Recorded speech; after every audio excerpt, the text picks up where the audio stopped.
वह महिला होती है जिसकी 7 बेटियां होती हैं।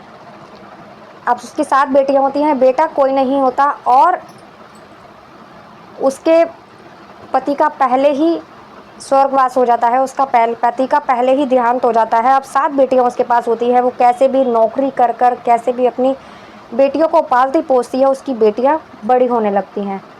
जब बड़ी होने लगती हैं उसकी बेटियां, तो उसके साथ ऐसा हादसा होता है कि वो कहीं घर से बाहर नहीं निकलती थी, कहीं आती जाती नहीं थी, किसी से बात नहीं करती थी। उसके बाद उस महिला की जो बड़ी बेटियां होती हैं 4, वो प्रेग्नेंट हो जाती हैं। एक के बाद एक लगातार 4 बेटी लगातार प्रेग्नेंट हो जाती हैं। एक बेटी की डिलीवरी होती है तो दूसरी बेटी प्रेग्नेंट हो जाती है। जबकि वो लड़कियां किसी से बात नहीं करती थी, कोई घर में नहीं आता था, कहीं बाहर नहीं जाती थी। उसके बाद ऐसा होता था। लेकिन जब ये सच्चाई सामने आती है तो उन बेटियों की, उस माँ की पैरों के तले जमीन निकल जाती है कि वो इंसान कौन था और उसको सजाए मौत दी जाती है। तो दोस्तों, मैं गीता गुप्ता, स्वागत है आप लोगों का मेरी आज की एक मोटिवेशनल स्टोरी में, एक सच्ची कहानी में। जय माता दी। और अगर आपको वीडियो अच्छी लगे तो प्लीज़ वीडियो को लाइक कर दीजिए, चैनल पर नए हैं तो चैनल को सब्सक्राइब कर दीजिए। एक राज्यसभा होती है और वहाँ एक विधवा महिला होती है जो कि 50-55 साल की होती है और वहाँ दरबार में वो जाती है। सब अपनी अपनी राजा से गुहार लगा रहे थे, अपनी अपनी समस्याएं रख रहे थे कि मेरी ये समस्या है, मेरी ये समस्या है। जब उसकी बारी आती है तो राजा साहब उससे पूछते हैं कि आपकी क्या समस्या है, आप भी बताइए। तो वो कहती है कि मेरी समस्या बहुत बड़ी है और इन सबसे अलग है और मैं इन सबके सामने अपनी समस्या नहीं बता सकती, कृपा करके आप मुझसे अकेले में बात करिए।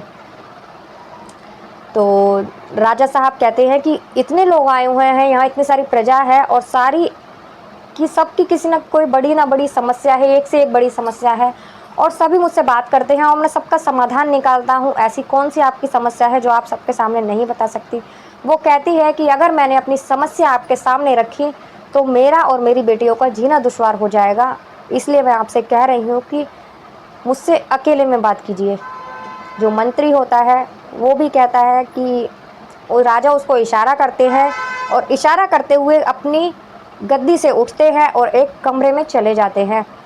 तो जो मंत्री होता है वो भी कहता है, उस जो बुढ़िया होती है, बुजुर्ग महिला होती है जो विधवा, उसको बोलता है कि आप चलिए। 2 सैनिक उसके साथ जाते हैं और उस कमरे में उस महिला को लेकर जाते हैं। तो राजा जो होते हैं वो उस महिला को बोलते हैं कि अब यहाँ कोई भी नहीं है मेरे और आपके अलावा, तो आप मुझे बताइए कि आपकी क्या समस्या है जो आप सबके सामने नहीं कह पाए। अब यहाँ कोई नहीं है, सिर्फ मैं हूँ सुनने वाला, अब आप बताइए। तो वो उससे कहती है कि राजा साहब, मैं एक गरीब विधवा महिला हूँ और मेरे बेटा भी कोई नहीं है और मेरे पति की मृत्यु हो चुकी है और मेरी 7 बेटियाँ हैं। 7 बेटियों में मेरी बेटियां कभी भी बाहर नहीं जाती हैं और ना ही मेरे घर में किसी का आना जाना है। जब भी मेरी बेटी बाहर जाती है तो मैं खुद उसके साथ जाती हूँ। और सबसे पहले देखा था तो मेरी बड़ी बेटी जो थी उसकी तबीयत खराब हो जाती है, तो मैं जब उसे डॉक्टर के पास लेके जाती हूँ तो पता चलता है कि वो गर्भवती है, वो प्रेग्नेंट है। ये बात सुनकर मुझे बड़ा धक्का लगता है और मैं अपनी बेटी की बहुत बुरी तरह से पिटाई भी करती हूँ कि तूने ऐसा क्या किया है और किसका पाप है, कौन लड़का है वो। तो मेरी बेटी रोती है और मुझसे कहती है कि माँ, मैं सच में नहीं जानती ये किसका बच्चा है और ये कहाँ से आया, मुझे कुछ नहीं मालूम इसके बारे में, मैं आपकी कसम खाकर कहती हूँ। तो कहती है, दुनिया से छुपा कर मैंने अपनी बेटी की डिलीवरी करवाई, बड़ी बेटी की, उसके बेटा हुआ।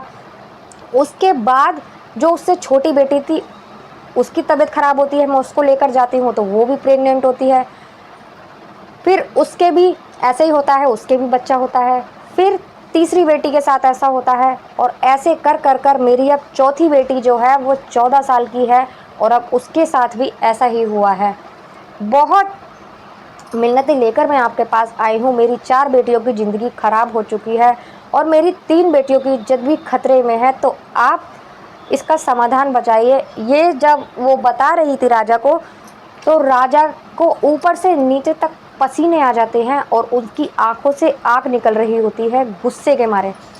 तो वो बोलते हैं कि आपकी एक बेटी के साथ जब ऐसा हुआ था, क्या आपको तभी नहीं आना चाहिए था? धीरे धीरे करके आपने अपनी 4 बेटियों की ज़िंदगी ख़राब कर दी। अगर ये आप पहले ही बता देती तो आपकी 3 बेटी के साथ ऐसा नहीं होता।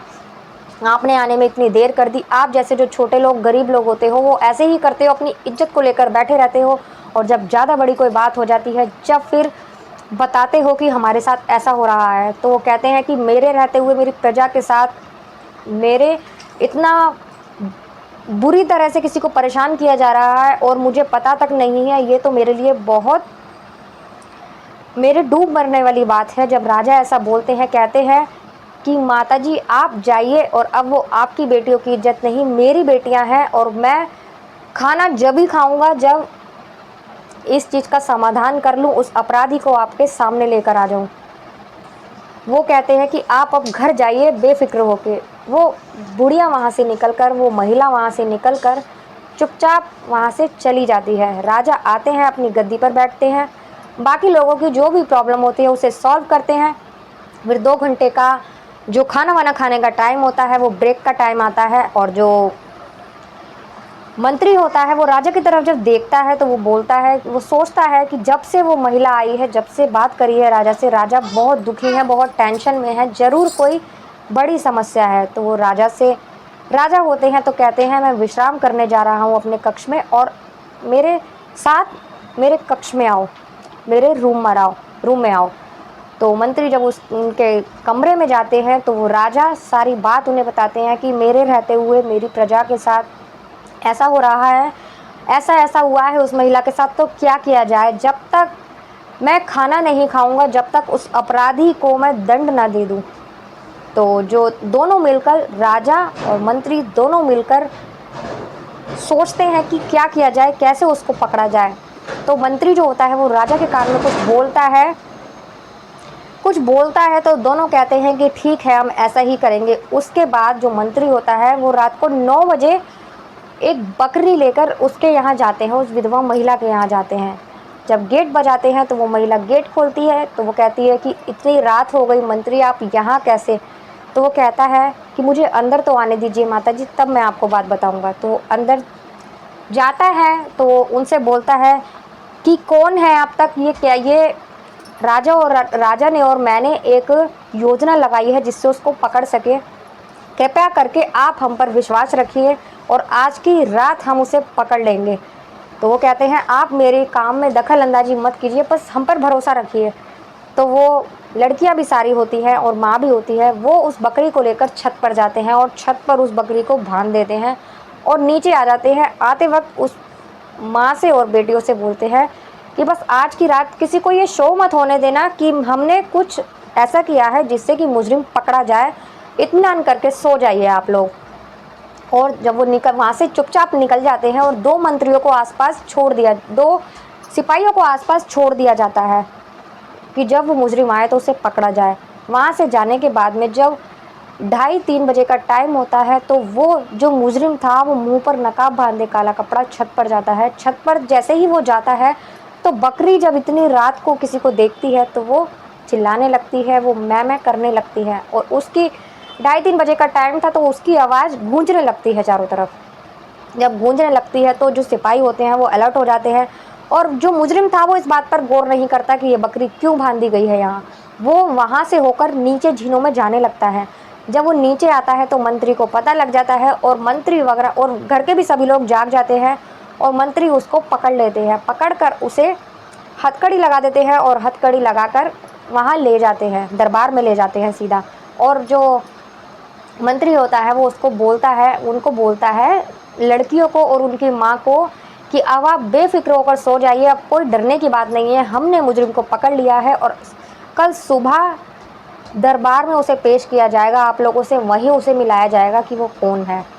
रात को वो लोग सो जाते हैं, सुबह का टाइम होता है। अब सुबह दरबार में राजा के आगे वो जो अपराधी होता है वो घुटनों के बल पड़ा होता है, और वहीं दरबार में ज़्यादा लोगों को नहीं छोड़ा जाता, सिर्फ राजा होते हैं, मंत्री होते हैं, वो मुजरिम होता है और उसकी 7 बेटियां होती हैं, 7 बेटियां, और वो महिला होती है विधवा। जब यही लोग होते हैं वहाँ तो उनको राजा जो है उसे बोलते हैं कि इतना तुझे तो मौत की सज़ा देनी चाहिए, और इतना तू इतने दिन से जुर्म कर रहा है, तुझे शर्म नहीं है, तुझे तो जीने का कोई हक नहीं है। तो वो उसको बोलते हैं अपने मंत्री को कि इसके चेहरे से नकाब हटाया जाए, मैं भी तो देखूँ इतनी किसकी हिम्मत हो गई जो मेरे ही शहर में इतना अपराध कर रहा है और उसे कोई डर नहीं है। क्या मेरा डर ख़त्म हो चुका है लोगों के दिल से? तो वो जब उसका कपड़ा हटाते हैं और जो औरत होती है, उसकी लड़कियां होती हैं, वो देखकर उसके ऊपर थूकती हैं उसके मुंह पर और कहती है कि तुम्हें शर्म नहीं आई, तुमने अपनी ही भतीजियों के साथ ऐसा करा। चाचा के लिए तो भतीजियाँ बाप के बराबर होती हैं। और राजा कहते हैं जब उनके पिता नहीं थे, पिता गुजर चुके थे, तो तुम्हें अपनी भतीजियों का ध्यान रखना चाहिए था, उनको अपने बाप की तरह, उनके बाप की तरह तुम्हें देखना चाहिए था, उनका ख्याल रखना चाहिए था, बाप से बढ़कर तुम्हें उन्हें प्यार देना चाहिए था, और तुमने ही ऐसा किया। इतना कहते ही जो मंत्री होते हैं वो म्यान में से तलवार निकालते हैं और उनकी गर्दन पर रख देते हैं उस मुजरिम की। लेकिन राजा उन्हें इशारा करते हैं तो वो हटा लेते हैं और बोलते हैं, तो उससे पूछा जाता है कि तूने ऐसा क्यों किया? तो वो कहते हैं कि मेरे पिता की मौत हो चुकी थी, वो मेरे भाई की मृत्यु हो चुकी थी, मृत्यु से पहले मेरे भैया मुझे बहुत प्यार करते थे, बहुत ज़्यादा, अपनी जान से ज़्यादा प्यार करा करते थे। जिस चीज़ की मैं फरमाइश किया करता था मुझे वो ला कर देते थे। अब धीरे धीरे मेरे भैया की जब शादी हो गई, भैया के यहाँ बेटियों ने जन्म लेना शुरू किया, तो वो मुझसे धीरे धीरे प्यार कम करने लगे और मुझे जलन होने लगी, अपनी भतीजियों से और अपनी भाभी से जलन होने लगी, क्योंकि मेरे भाई मुझसे प्यार कम करने लगे थे। इसीलिए अब भैया की मौत हो चुकी थी, मेरी भी शादी हो जाती है और धीरे धीरे जो मेरी भतीजियाँ थी वो जवान होने लगती हैं। और जब मेरी भतीजियाँ इतनी खूबसूरत थी तो इसीलिए मैंने भाभी से कहा कि इनकी शादी कर दो। जब भाभी ने शादी नहीं की तो मेरी भतीजियाँ जवान हो गई और बड़ी हो गई और मेरा दिल इन पे आने लगा, मेरी नीयत इन पे फिसलने लगी। मुझे लगा कि इनकी शादी कर देगी भाभी तो इनकी जो खूबसूरती है इनका मज़ा कोई और लेगा, क्यों ना मैं ही इनका मज़ा लूँ। और एक एक कर कर मैंने अपनी भतीजियों के साथ ऐसा किया।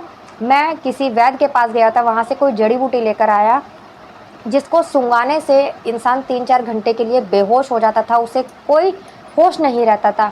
तो मैं वो जड़ी बूटी लेकर आया और एक एक कर कर मैं सबको सूंघा देता था और लास्ट में मुझे जिसके साथ ये हरकत करनी होती थी उसको भी सूंघा देता था। वो बेहोश हो जाती थी मेरी भतीजी और फिर मैं मनमानी करता था उसके साथ, जैसे मर्जी उसके साथ करता था, अपनी ख्वाहिश पूरी करता था और उसके बाद उसे कपड़े पहना देता था। उसको पूरी तरह से ऐसे कर देता था कि इसको बिल्कुल भी ऐसा ना लगे सुबह उठकर कि इसके साथ कुछ हुआ है।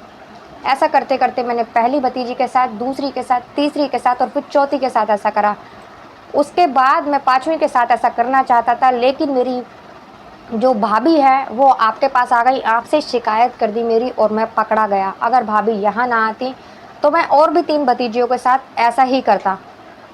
इतना ही कहना था कि राजा ने तुरंत आज्ञा दी और उसकी गर्दन को धड़ से अलग कर दिया। कुछ देर उसका शरीर उसकी गर्दन के सर के बिगड़ तड़पा और उसने दम तोड़ दिया। उसको वहीं की वहीं सजा दे दी थी। और जो राजा होते हैं, उस महिला जो उनकी 4 बेटियों के साथ ऐसा हुआ था, तो उन्होंने अपने 4 सिपाहियों के साथ उनकी बेटियों की शादी करते हैं, साथ ही बहुत सारे पैसे उन लोगों को धन दौलत दे के उन 4 बेटियों का घर बसा देते हैं। और उस महिला को ये भी बोलते हैं कि माताजी आपकी 3 बेटियां जो बची हैं, अगर वो शादी के लायक हो जाए तो आप मुझे ज़रूर बताना, इनकी शादी भी मैं ही करवाऊंगा अपनी बेटियों की तरह। वो उनसे बहुत बहुत शुक्रिया बोलती है और रोने लगती है, उनके पैरों में गिर जाती है, कहती है आपने मेरे लिए इतना कुछ किया, उसके लिए मैं आपका शुक्रिया अदा कैसे करूं। वो कहते हैं कि ये तो मेरा फ़र्ज़ है कि काश आपने मुझे पहले बता दिया होता तो आपकी बेटियों के साथ ऐसा नहीं हुआ होता। तो दोस्तों आज की कहानी इतनी ही थी। अगर आपको ज़रा भी अच्छी लगी हो तो प्लीज़ वीडियो को लाइक कर दीजिएगा और चैनल को सब्सक्राइब कर दीजिएगा अगर नए हैं तो। मिलते हैं अगली किसी कहानी में, जब तक के लिए नमस्कार।